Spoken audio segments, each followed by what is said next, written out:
Hey there lovelies, it's Sarah Leonard here from acatlikecuriosity.com and welcome to another episode of my Artcast. The Artcast, if you haven't come across it before, is kind of a cross between an art tutorial and a podcast. I created this idea just because I felt like I quite like listening to podcasts. They're very useful, very inspiring, very uplifting. But I do find, because there's nothing to focus my eyes on, that my attention kind of wanders quite a lot. So I created the Artcast so that you'd have something to keep your attention whilst listening to what we're talking about. So hopefully that sounds sensible and useful and not entirely bonkers to you guys. It's quite possible that it would sound bonkers. But that's what we're creating here today. So today's podcast is a little bit about healing and different ways of healing, different tools that I use for healing and different things that I do to try and help myself just to deal with the sort of everyday life things that come along. Small things, I suppose you might say, but things that could easily derail us if we allowed them to. So that's what I'm talking a little bit about today. You'll see in the background that the art journal page that I'm creating to go with this Artcast has a lot of different stencil symbols in there, and those symbols are chakra symbols, and they represent the different chakras that we have in the body. And I've chosen those in the journal page quite deliberately because for me at the moment, life is a lot about healing. My word for the year for 2017 is love, and I'm mainly focusing on self-love, self-compassion, and sort of looking inwards towards myself a little bit. I always advocate to anybody else the idea of self-love and self-compassion, but I'm not always very good at actually extending that same courtesy to me. Some of the things that I will say in my own mind are things that I would never say to somebody else at all, and would, be very upset if I heard someone say those things about themselves. So that's my kind of focus for the year, and looking at different ways of healing and different ways of supporting that healing and different ways of keeping yourself mindful of that as I move through my everyday life are things that I'm looking into this year in particular. So chakras are one thing that I'm very interested in. I've learned a little bit about chakras and how those colours can sort of affect auras and what they mean. I've learned a little bit about different crystals that can support the different chakras. And I'm learning more and more as I go along. For me, the sort of metaphysical, spiritual side of things has always been very interesting, something that I'm very interested in, but it's not necessarily something that I know an awful lot about. So I'm very keen to learn all that I can.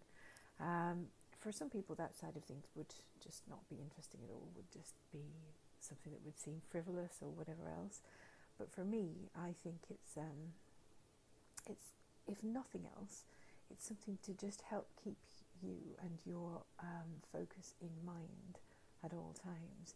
So if every day you spend a little bit of time, I don't know, putting a crystal in your drink, or having a bath with crystals in, or you spend a bit of time burning some incense at your altar, which has your intention word on there, or you spend a little bit of time researching the different chakras online.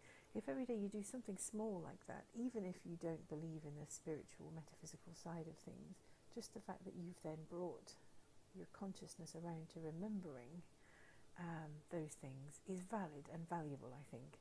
And it just helps to keep what you want to have in the front of your mind a little bit more, which I think is really, really useful.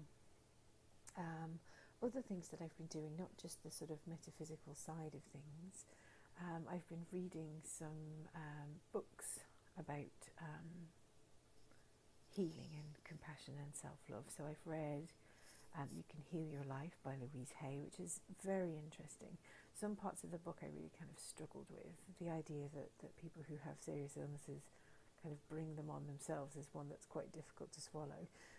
But an awful lot of the book really did resonate with me. The kind of idea that if you what you concentrate on is what you bring into your world and what you bring into your life.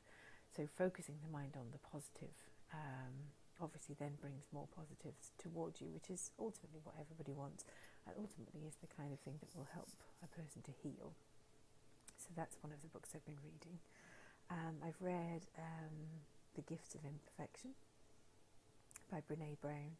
That was a great book just for sort of silencing that inner perfectionist, because there's no way that you can heal from any mistakes or slights or wrongs you feel that have been done to you if your inner voice is all full of criticism and self-doubt and all of that kind of stuff. That just makes life too difficult.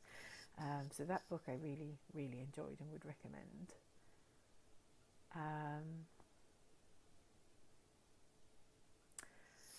Other books that I've read, I'm in the process of reading a book on self-compassion right now, but it's a kind of daily thing. So every day I will pick up a book and I'll read a chapter, often at bedtime just before I go to sleep. Sometimes if I'm having a crystal bath, I'll take the book into the bath with me, which is like a double treat, I suppose. But all of these things just help to keep this idea of self-love, self-compassion and of healing, because that's what I really need this year, I think, to the forefront of my mind. Other things that I've started to do, I mean, I do art journals, obviously.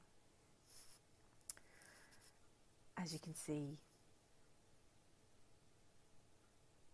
from the video, you can see in the video that I do art journal anyway. I also have a little small, tiny art journal that I keep with me at all times, just for little simple sketches alongside some words to help me process my feelings and emotions for that day. It's very much a low pressure kind of idea, that diary, that sort of little tiny art journal, but it is definitely one that I sort of keep with me, and could just, with no intention of showing it to anyone really. I just keep it with me, and I can just release a few things in there during the day, and those things are really healing. I also have sort of surrounded myself with things that genuinely bring me little bits of joy and happiness as I go through the day. So changing little ornaments on my mantelpiece, adding in little centerpieces that mean something to me. Those small things, again, all contribute to just keeping front and centre what I want to remember for this year. And that is love, self-love and compassion. So those are things that I'm doing this year to sort of help me heal and help me to feel more in love with myself, if that's the right way to put it. I wonder if there's anything that you guys are doing yourselves to heal and to grow and to connect with whatever your word of the year happens to be. I know a lot of people do practice that idea of choosing a word for the year. It can be quite powerful. So I'd love to hear if you do choose things and follow that sort of path. I'd love to hear the things that you do. Hopefully, if you've been thinking to yourself, what can I do to heal? What can I do to help me focus more on my word of the year? What can I do to help me heal and grow as I head into 2017? Hopefully some of the things I mentioned in this Artcast will help you, to give you some ideas to see what you can do, what you can grow from. If you've enjoyed this podcast, please know that there are several of these. And these are available via my YouTube channel, A Cat Like Curiosity, and also via my website, which is acatlikecuriosity.com, and /artcasts will take you to the correct page where you can find them all.